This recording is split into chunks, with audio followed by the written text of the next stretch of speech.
Llevamos un año inmersos en el aquí y en el ahora, en los problemas de la realidad cotidiana que no nos ha dejado echar una vista al pasado. Sin embargo, el trabajo de aquellos que excavan en la historia para descubrir qué nos trajo hasta este momento no se han detenido. Nos encontramos aquí en el Museo de la Basílica Tardorromana con el arqueólogo municipal Fernando Villada para hacer un repaso a todas esas noticias, descubrimientos y nuevos proyectos que hay aquí en Ceuta, nuestra ciudad milenaria, para descubrir qué se nos ha pasado por alto en este tiempo e indagar un poco más en nuestra historia.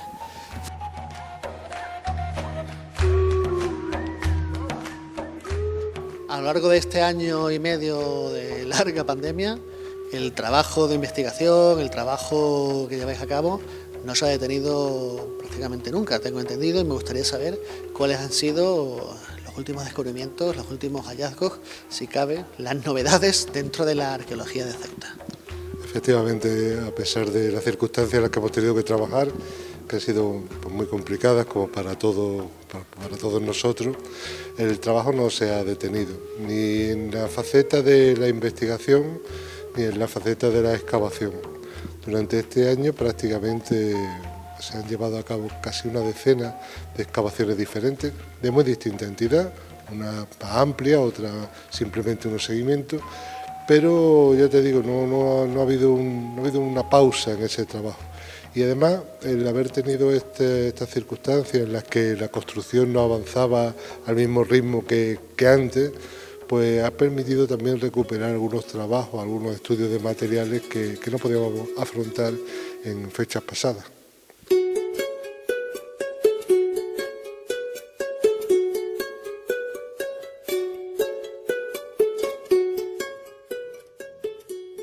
En los últimos meses han salido noticias acerca de hallazgos de monedas, hallazgos de algunos restos que han pasado un poco desapercibidos debido a todo lo que estaba ocurriendo alrededor. ¿Cuáles son los principales hallazgos de cara a redescubrir nuestra historia que puedes destacar en este último año, año y medio? Pues son bastantes. Recientemente, o sea, esta semana, aún estábamos trabajando en el seguimiento de la obra que se hace en el Paseo de las Palmeras, y eso nos ha dado la oportunidad de poder excavar una de las troneras que se encuentran en ese lugar. Y ha permitido pues, hacer una idea bastante más precisa del momento de construcción, de cómo funcionaba. Nosotros pensábamos que deberían haberse creado aproximadamente en la segunda mitad del siglo XV, quizás principios del siglo XVI, pero el hallazgo de una serie de cerámicas, sobre todo italianas, parece que confirman que estaba en uso en época de Manuel I de Portugal, es decir, en torno al cambio de era o en las décadas siguientes. Eso, por ejemplo, por hablarte de un trabajo muy reciente. También se han continuado otros trabajos de excavación en la calle Antíoco, en la calle Conrado Álvarez, eso es todavía en curso, y también en el baluarte de la bandera. Como bien sabe, allí se lleva a cabo un trabajo de bastante tiempo, de bastantes años ya, y al ir procesando los materiales pues se han encontrado algunos elementos significativos. Desde un tituli picti en un ánfora. Un tituli picti es un letrero de publicidad comercial, por entendernos, de época romana. También la primera moneda bizantina localizada en Ceuta, una serie de hallazgos de un enorme interés. Este tipo de hallazgos salen en los medios de comunicación en el momento de descubrirse. Sin embargo, al poco tiempo quedan un poco desaparecidos.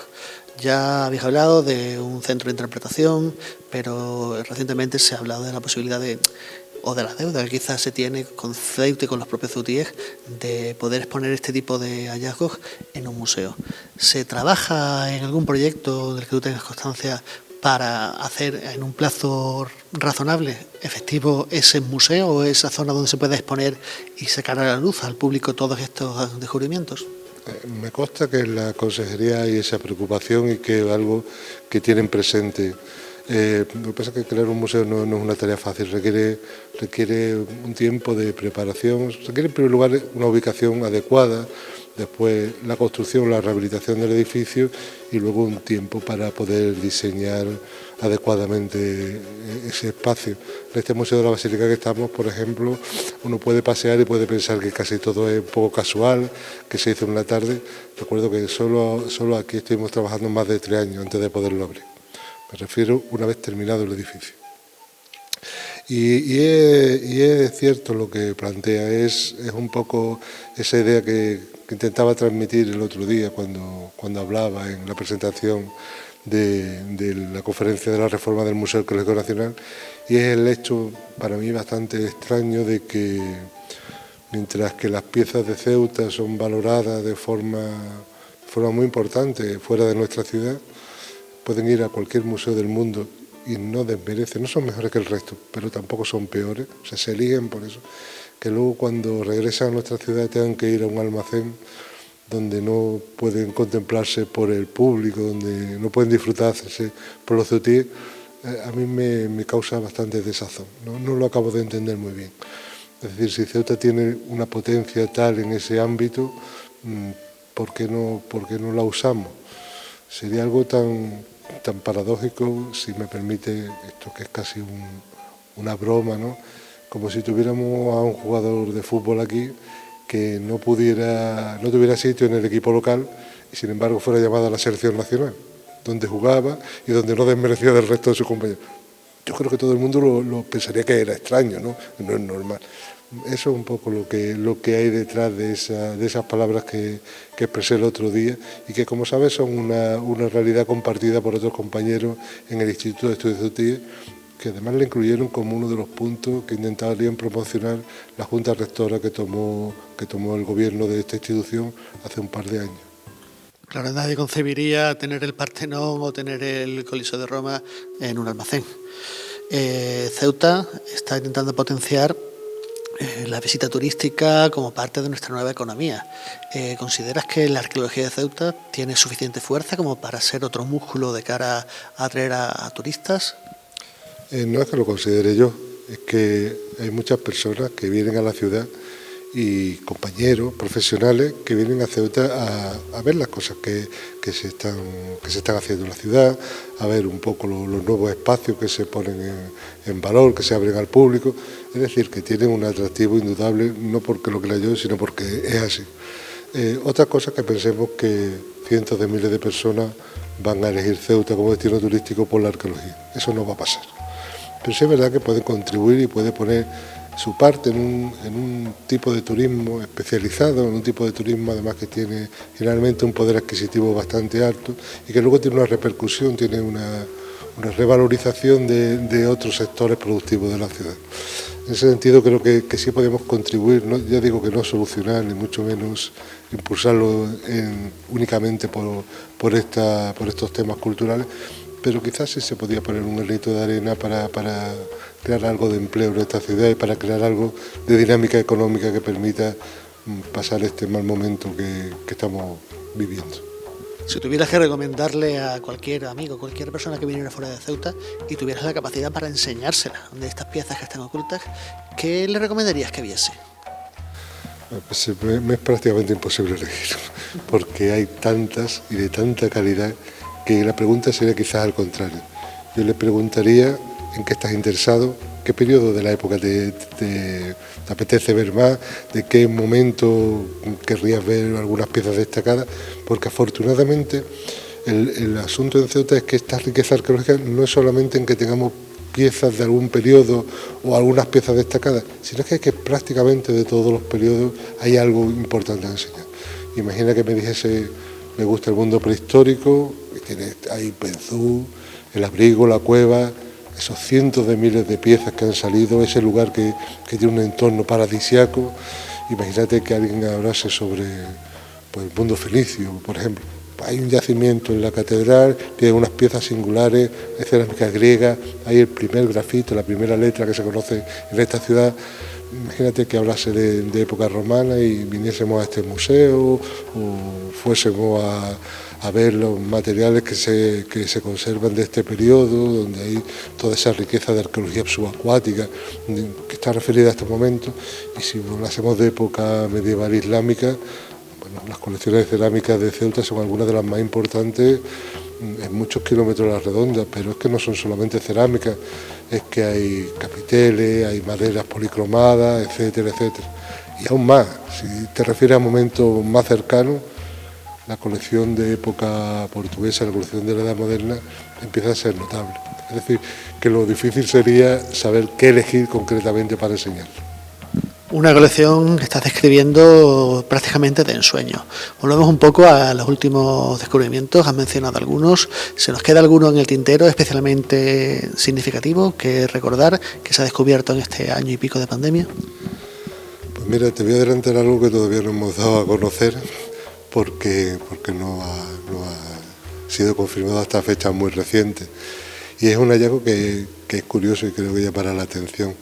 Se han localizado, se han identificado los restos de un camélido, de un dromedario posiblemente, en el siglo VII, en la excavación de la parcela 7 de la Gran Vía. Es decir, que empezamos a conocer no solamente esos objetos, sino también la fauna, el medio ambiente, en fin, toda una serie de ecofactos alrededor de las excavaciones, y ha sido quizá uno de los más curiosos que recuerdo en estos días. Sí, bastante curioso el hecho de encontrar un resto de un dromedario en plena Gran Vía. Bueno, esto es lo que se ha hecho hasta ahora. Habéis seguido trabajando durante todo este tiempo y evidentemente esto os habrá dado pie a proyectar para el futuro, por lo menos cercano, los siguientes trabajos.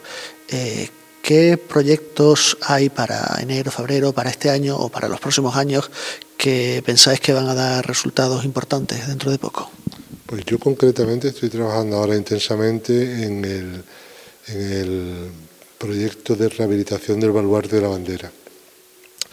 Los arquitectos que se ganaron un concurso previo organizado por el Ministerio de Fomento ya han redactado el proyecto básico, ha sido aprobado y confirmado por todas las instancias que tienen que hacerlo, y estamos ya en el proyecto de ejecución, es decir, estamos ya definiendo esos últimos parámetros, cómo será la exhibición en ese lugar.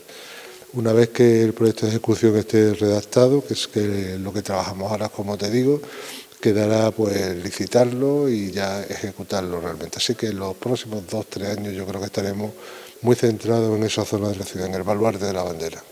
Me hablas de una zona donde no solo el turista, sino el ceutí podrá ir a ver y descubrir todo eso que habéis estado excavando durante todo este tiempo. Un centro de exhibición.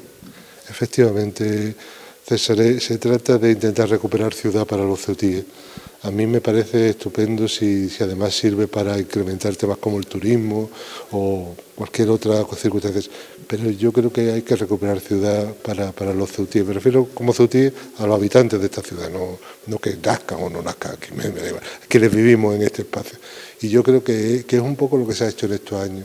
Si recuerdas, hace 30 años, las murallas reales era un sitio que no se parecía en nada a como es ahora. En el año 2015, la cubierta de la muralla real era un espacio vedado para los ceutíes. Nadie podía subir a la cubierta de la bandera. Nadie conocía la puerta califal. Nadie podía entrar a ver aquello. Hoy se ha recuperado una serie de espacios que son ocupados, y además se han convertido ya un poco se han integrado en esa lista que todos tenemos de lugares a los que llevamos a personas que vienen a nuestra ciudad. Y me parece que el baluarte de la bandera puede convertirse en un ítem más de ese listado y podrá permitir que la ciudad amplíe su oferta. Dentro del baluarte de la bandera y junto con la puerta califal, que son dos grandes de estas joyas de la arqueología, trabajabais, y así me comentabas hace algún tiempo, la intención de configurar cómo era esa muralla medieval, incluso los anteriores, a través de las distintas etapas. ¿Tenéis ya una idea clara de cómo era la morfología de esa Ceuta de la época a través de todas estas investigaciones? ¿Se ha modificado esa percepción que se tenía de antes? Pues precisamente estos meses de pandemia en los que hemos vivido nos ha permitido avanzar en algunas de estas cuestiones. Y posiblemente en un par de meses aparecerá ya una monografía completa con lo que son nuestras hipótesis, nuestras interpretaciones sobre este monumento. Cuando hablo en plural me refiero a que somos un grupo muy grande de autores, los que hemos participado en esta obra, y cada uno desde nuestra especialidad intentamos contribuir a dar a conocer ese espacio. Será una obra bastante grande, será un par de volúmenes al menos. Intentaremos explicar qué es lo que se sabe a día de hoy de ese monumento. Por supuesto hay cosas que no son absolutamente seguras, son hipótesis, adelantamos algo que no vemos, pero al menos es un buen estado de la cuestión de qué ocurrió en ese lugar. Y hay alguna sorpresa, algunas novedades. Eso iba a preguntarte, se tenía un concepto de cómo era Ceuta más o menos. ¿Hay algún hecho importante que se haya rebatido gracias a estos nuevos descubrimientos? Bueno, por ejemplo, la circunstancia de que la muralla califal había desaparecido con la construcción de la muralla real. Y luego además se ha podido avanzar en elementos muy significativos del modo en cómo construyeron la muralla real los portugueses. Pero incluso más, como sabes, dentro de la excavación de la puerta califal, en momentos ya más cercanos a nuestros días, fueron excavados una serie de enterramientos que no teníamos una respuesta clara de qué hacían allí. Una serie de individuos, hombres, mujeres, niños, que no parecían producto de un enterramiento precipitado, o sea, no eran causa de una peste o de un hecho guerrero. Y claro, en principio no teníamos muy claro qué hacían allí. Y ahora parece que podemos afirmar con cierta claridad de que corresponden a una capilla que existe en nuestra ciudad, la Capilla San Sebastián, que hasta el momento no se sabía exactamente dónde se ubicaba. Parece que posiblemente la puerta califal, cuando dejó de ser una puerta, se convirtió en una capilla. Y en este viaje a través del tiempo por la historia de Ceuta llegamos al umbral donde, cruzándolo, realmente estamos en otra época. Fernando, esto se puede decir que es una, si no la joya de la corona de nuestra arqueología. Cuéntanos, así resumido, porque aquí hay para contarnos durante semanas, ¿cuál es la importancia que tiene esta puerta califal? Porque no hablamos de un momento concreto de la historia, hablamos de la historia de toda la ciudad, resumida en unos pocos metros en horizontal y mucho en vertical. Pues sí, precisamente esa es la importancia que tiene este lugar. No se trata de que haya una edificación califal, en este caso una muralla, una puerta, y que sea única en el mundo, no es cierto. Hay otros lugares donde se conservan también. Lo que da grandeza a este lugar es el hecho de que en apenas unos 100 metros cuadrados uno tenga concentrado casi 2000 años de historia. En realidad más, porque tenemos un antecedente prehistórico también bajo nuestros pies y una historia del arte de fortificar desde prácticamente la edad antigua, la tardoantigüedad, hasta el Renacimiento. Eso es lo que no conozco, al menos yo, en otros lugares, esa concentración, esa densidad histórica en un espacio tan reducido. Y es un poco lo que singulariza este yacimiento, la cantidad de información, la cantidad de historia que hay sin apenas movernos más que unos metros. ¿Crees que todavía quedan cosas por descubrir aquí? ¿Muchas? No lo creo, estoy seguro. Y estoy convencido que ni siquiera yo tendré capacidad para verlo, no me dará tiempo en mi vida para poder arrancar todos los secretos que guardan las murallas, porque si te das cuenta estamos en un espacio concreto, en un punto del foso, de la escarpa, pero sabemos que en el baluarte de la coraza, es decir, el que está al sur, el que da sobre la carretera nueva, y en el baluarte de la bandera, en el que está al norte, en esos lugares ha habido 2 puntos en los que se ha encontrado una semejanza muy notable con la secuencia que hay aquí.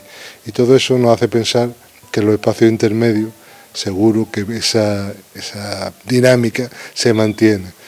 Es por eso por lo que te digo que en la muralla real quedan cientos y cientos de años de investigación y cientos de preguntas que aún no sabemos contestar. Todo esto es un mundo entero por descubrir, muchos mundos, todos en estratos y en capas, que sin duda merecen muchas más entrevistas además de estas. Así que Fernando, yo para terminar quiero empezar por el principio. Entre la leyenda y la historia está el origen de Ceuta. Yéndonos a lo que se sabe de verdad, ¿cuándo se podría cifrar más o menos el origen histórico de Ceuta desde factoría de Salazón o ciudad, más allá de los primeros asentamientos prehistóricos? Si nos referimos concretamente al término municipal, al hecho de existir un asentamiento estable donde las personas permanecieran, podemos remontarnos al menos hasta el siglo VII. Siglo VII, incluso finales del VIII, si queremos apurar un poco. Ya en ese momento hay un lugar en Ceuta donde hay viviendas, donde hay un cierto urbanismo, hay una calle, donde hay edificios de mayor porte con una serie de soportales que parece que sirven quizás como almacenes. Un asentamiento muy ligado al mundo del sur de la península ya desde estos primeros momentos y perfectamente integrado en todo ese rosario de factorías y emporios fenicios que hay en toda esta región. ¿Antes de Cristo? Sí, estoy hablando del siglo VII, quizás VIII antes de Cristo. Pues es un momento en el que ya hay una población estable. Es decir, básicamente hace unos 2.800 años, incluso un poco más. Pues 2.800 años de historia nos contemplan a los pies de estas murallas, que diría otro César. Y Fernando, muchísimas gracias por haber compartido unos cuantos minutos de esos 2.800 años con nosotros. Muchas gracias. Gracias a vosotros por la invitación, como siempre.